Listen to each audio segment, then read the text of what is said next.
Let's look at this example. For the following data, find the median, mean, mode, first quartile, third quartile, 60 percentile and 78 percentile. Okay, so sekarang kita dah ada dia punya table. Jadi kita akan sambung sedikit je lagi table dia untuk kita masukkan X sebagai midpoint, Fx sebagai F darab X, kemudian cumulative frequency which is capital F. Then kita akan carilah data-data ni dahulu. Okay, so midpoint macam mana kita nak cari? Kita ambil saja kelas interval ni, kemudian kita tambah dan kita bahagi dengan 2. So dia jadi 5.5 plus 8.5 divide by 2. So kita dapat sini 7. Kemudian 8.5 plus 11.5 bahagi dengan 2. So kita dapat 10. Then 11.5 plus 14.5 divide by 2. So kita dapat 13. Kemudian 16. Kemudian 19. Okay, then kat sini kan kelas interval dia tak ada gap Ni 8.5, 8.5, 11.5, 11.5. So bila dia tak ada gap, maksudnya this is our lower boundary dah. Okay, kita tak perlu nak cari tambah 0.5 ataupun tolak 0.5. Okay. So, cari dulu F darab X. 7 darab 3, so kita dapat 21. 10 times 2, 20. 6 times 13, 78. 16 times 4, 64. 19 times 1, 19. Kemudian kita cari total up dia. Total Fx adalah 202. Kemudian cumulative frequency. So, nak dapatkan cumulative frequency, the current one tambah dengan the previous one. So, kita tahu the previous data adalah 0. So, that's why 0 tambah 3 dapat 3. Kemudian 2, the previous one adalah 3. So, 2 tambah 3 adalah 5. Kemudian 5 campur 6, 11. Kemudian 11 campur 4, 15. Kemudian 15 campur 1, 16. Dan kita boleh terus direct saja masukkan formula. So, nak dapatkan median, saya kena tahu dulu saya punya N over 2. So, total F adalah 16. Jadi, kita punya median N over 2 sama dengan 16 bahagi 2 which is 8. Kita tengok dekat cumulative frequency mana yang ada 8. So, kat sinilah yang ada 8. Jadi, kita highlightkan dia. This is our median. So, kita boleh masukkan dalam formula. Kita tengok lower boundary dia adalah 11.5. So, median adalah 11.5 plus N over 2, 8 tolak cumulative frequency sebelum. Sini cumulative frequency dia sebelum dia adalah 5. So, tolak dengan 5 bahagi frekuensi dia. So, frekuensi dia ini 6. Okay, kemudian darab dengan class width. So, class width 11.5 minus 8.5. So, kita dapat sini 3. So, class width dia adalah 3.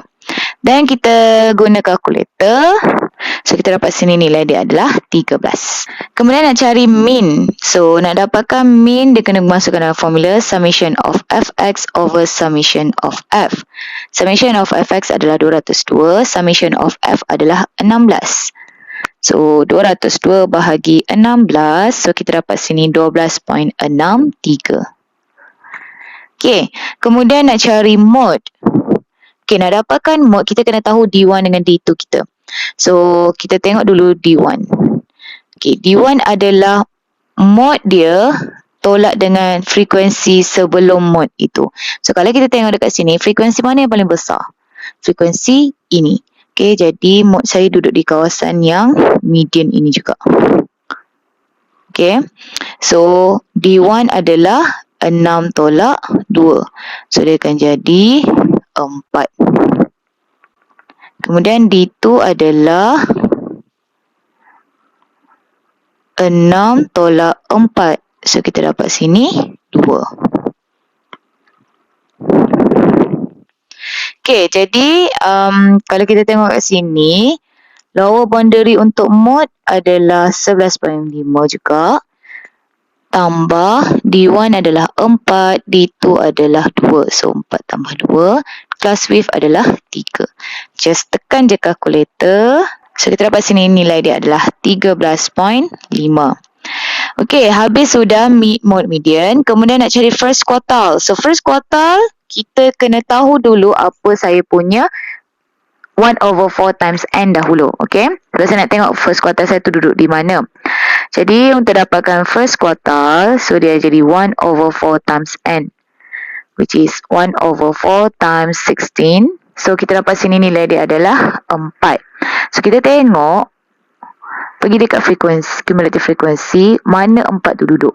Dia duduk di sini. Jadi kita highlight dia duduk di sini. So this is our first quartile. Jadi kita tengok lower boundary dia adalah 8.5.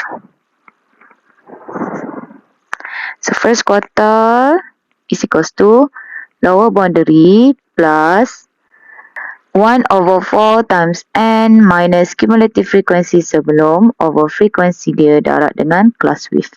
So lower boundary kita kat sini adalah 8.5 tambah 4 tolak cumulative frequency sebelum dia. Ni frequency cumulative frequency dia sebelum dia, which is 3. So tolak dengan 3 over frequency dia. Frequency dia adalah 2. So darab dengan class width, which is 3. Just tekan je calculator. So kita dapat sini nilai dia adalah 10. So sama juga nak cari third quartile. Dia adalah 3/4 times n. So kita dapat sini 3/4 times 16, which is equals to 12. Then kita tengok 12 tu duduk mana. So 12 duduk di sini. Okay. So kita highlightkan dia. So third quartile adalah lower boundary dia 14.5 tambah 12 tolak cumulative frequency sebelum dia. Cumulative frequency sebelum dia, which is 11 over frekuensi dia. So kalau kita tengok sini 15, frekuensi dia adalah 4 darab dengan class width 3. So kita dapat sini 15.25. Okay, then dia nak cari 16th percentile. So percentile yang ke-60. So P60. So macam mana kita nak buat dulu? Kita akan cari dulu apa 60% darab dengan total data.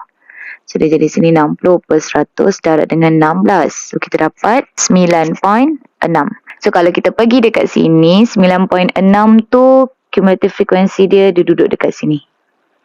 Okay, so sini adalah 9.6. Jadi saya nak kawasan ini untuk saya punya 60 percentile. Okay. So lower boundary saya 11.5. Cumulative frequency sebelum dia adalah 5. So lower boundary dia adalah 11.5 campur 9.6 tolak cumulative frequency sebelum dia, iaitu 5 over frekuensi dia, iaitu 6. Dengan class width 3. Okay, so kita tekan je calculator. So kita dapat sini nilai dia adalah 13.8. So sama je 78% darab dengan total data. So 78% darab dengan 16. So kita dapat sini 12.48. So tengok 12.48 kat mana. So 12.48 duduk di kawasan ini. Okay. Jadi kita boleh highlightkan dia. Ni yang kita nak. Okay, so kita punya lower boundary adalah 14.5. Cumulative frequency sebelum dia adalah 11. Frekuensi dia adalah 4. So P78 lower boundary adalah 14.5 tambah 12.48 tolak cumulative frequency sebelum dia adalah 11 over frekuensi dia adalah 4 darab dengan class width, which is 3.